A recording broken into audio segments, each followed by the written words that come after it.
Day 9 readers, welcome back. We are finishing up the Sermon on the Mount today, and so we are reading Matthew chapter 7. So let's get started.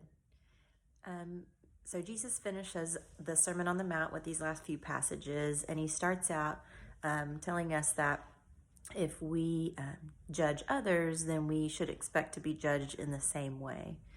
And so this passage a lot of times gets used as a way to say that everything's permissible and everything is acceptable. But what it really is telling us is that we need to realize that if we are judging other people, we have to be willing to be judged in that same way. So if we are looking at a fellow believer's sin and we are going to very gently and lovingly come to them and help them with that sin, then we need to be willing for someone else to do that for us as well. And that can be really hard to be corrected, even if it is in love by a fellow believer. And so we have to be willing to do that. And so when we judge others, we're not talking about having a heart full of contempt or basing everything off of a few wrong decisions and declaring them a horrible person for that. What we're doing is looking at, are they bearing fruit, which is actually talked about later in Matthew chapter 7. And every time I hear bearing fruit, I think of the fruits of the Spirit in Galatians. Those fruits are love, joy, peace, patience, kindness, goodness, faithfulness, gentleness, and self-control. And those are the things that I always go back to, is if I'm bearing fruit, those are what people will see in me. And so be sure to check your hearts today and make sure that you are bearing the fruits of the Spirit, so that as people are judging you, that they will see those things.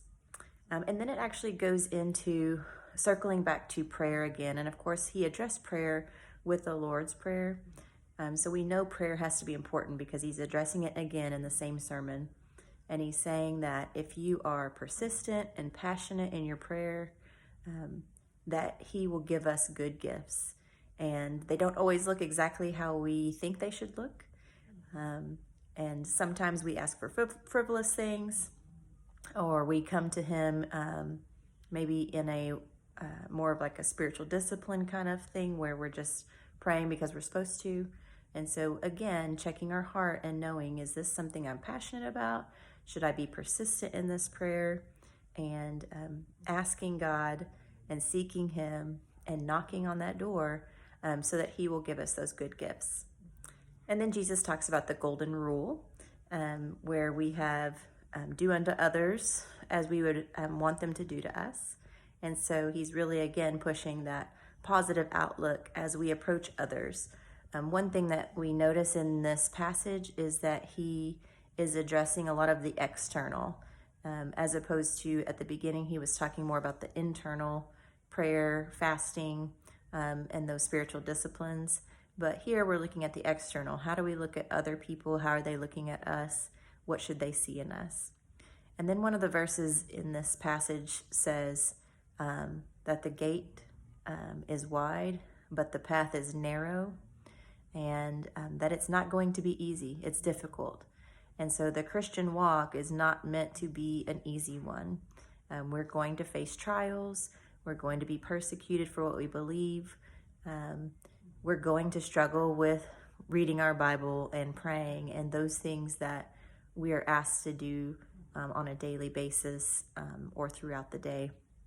And so when we accept this gift of Jesus and we call him Lord, then those are the things that he's looking for in terms of a relationship with him. And he says right here, it's not going to be easy, and not a lot of people are going to jump on board with us.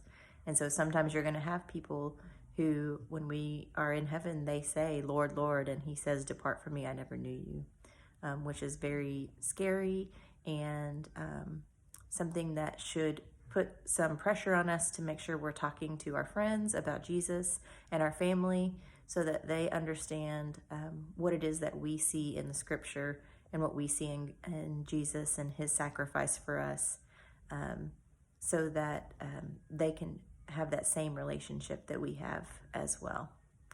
And then as it wraps up, I just love that last little verses that say that when Jesus spoke, it was with an authority that was even more than the scribes, the people who were writing the scriptures, the people who were teaching the scriptures. He spoke with such an authority. He was such a great teacher.